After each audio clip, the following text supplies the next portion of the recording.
बात हम कुछ हमारे अंदर हमें मालूम होती है किसी के बारे में, तो हम हजम नहीं कर पाते कोई बात। किसी और से कहते हैं ऐसा हमको मालूम हुआ, आपको बोल दे रहे हैं, आप किसी से मत कहिए। आपको मित्र समझ के बोल दे रहे हैं, आप किसी से मत कहिए। और धीरे धीरे ये बात सारे शहर में फैल जाती है।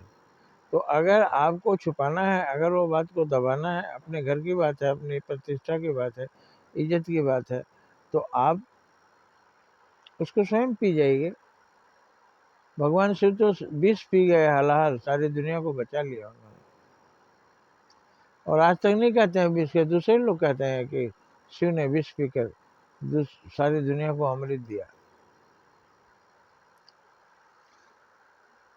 भगवान शिव कौन है? वृक्ष है, वृक्षों को देख लीजिए। सारी दुनिया को ऑक्सीजन देते हैं, अमृत है, और पी लेते हैं विष, कार्बन डाइऑक्साइड। कार्बन डाइऑक्साइड को खा लेते हैं। आप करते रहिए अच्छा ही, आपकी प्रशंसा दूसरे लोग करेंगे, अपने मुंह से आपको करने की कोई जरूरत नहीं पड़ेगी। वो एक नाई था, वो नाई राजा का बाल काट रहा था, तो देखा उनके 2 सींग हैं। तो बोला महाराज आपके तो 2 सींग हैं। राजा तुरंत तलवार खींच लिया, तुमने देख लिया, अब तुम सबसे कहेगा तो तुझे मार देता हूँ। बहुत हाथ पैर जोड़ने लगा, भगवान मुझे छोड़ दीजिए, मैं किसी से नहीं कहूँगा। छोड़ दिया राजा ने, जाओ किसी से कहेगा तो जान मार देंगे। अब वो किसी से नहीं कहता था, लेकिन उसके मन में खोलते रहता था।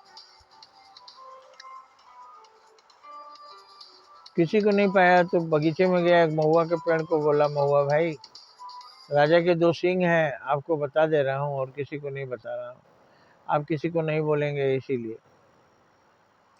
अब वो बात महुआ के पेड़ को मालूम हुआ, महुआ का पेड़ सूख गया। उस बात को खोलने लगा उसके मन में, वो सूख गया। तो अब महुआ का पेड़ का जो मालिक था उसने कटवाया। ऐसी कहानियों के माध्यम से समझाया गया है तत्व ज्ञान। अब देखिए इसमें क्या है।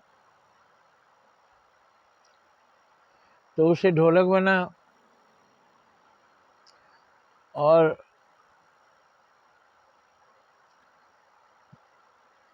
सारंगी बना, और एक उसी राजा के दरबार में संगीत का प्रोग्राम था, वही ढोलक वही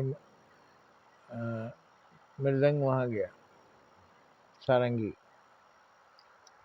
तो जैसे ही संगीत शुरू हुआ, सारंगी बोला राजा के 2 सींग, उन्हें राजा के 2 सींग हैं। अब उसको मालूम था महुआ का पेड़ का लकड़ी से बना था, राजा के 2 सींग।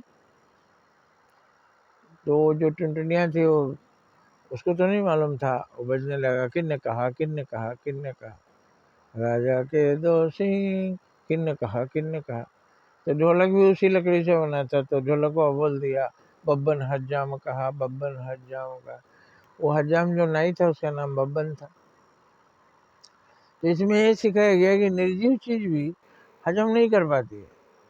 आप सजीव को जाके बोलेंगे कोई बात तो वो कहाँ से हजम करेगा। इसलिए जो आपकी बातें गुप्त है वो अपने अंदर ही हजम करिए। किसी को आप सोचेंगे कि अपना जिम्मेदारी दूसरे को दे दे, वो किसी से नहीं कहेगा। नहीं मेरे भाई, वो सारे गांव में फैल जाएगा, उनको भी खोलेगा, तो किसी को अपना समझ के कहेंगे। तो इससे आप समझ में आ गई होगी अपनी गुप्त बातें, अपने छिपाने वाली बातें आप किसी से मत कहिए, नहीं तो आपके देखते देखते वो सारे गांव में फैल जाएगा, सारे शहर में फैल जाएगा। ये कहानियों के माध्यम से जो सीख हमारे बुजुर्गों ने दी है उसको सदा याद रखिए। जय हिंद, जय भारत।